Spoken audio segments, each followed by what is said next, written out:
وقلنا يا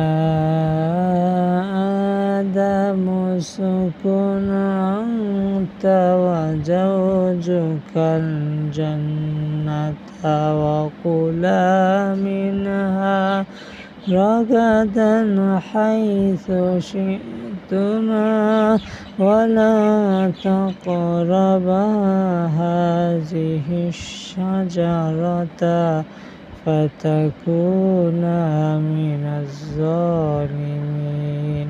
আল্লাহ তাআলা বললেন, হে আদম, তুমি এবং তোমার স্ত্রী জান্নাতে বসবাস করো এবং জান্নাতের যেথা ইচ্ছা তোমরা বিচরণ করো, খাও, বিশ্রাম গ্রহণ করো, কিন্তু একটা গাছের নিকট তোমরা যেও না।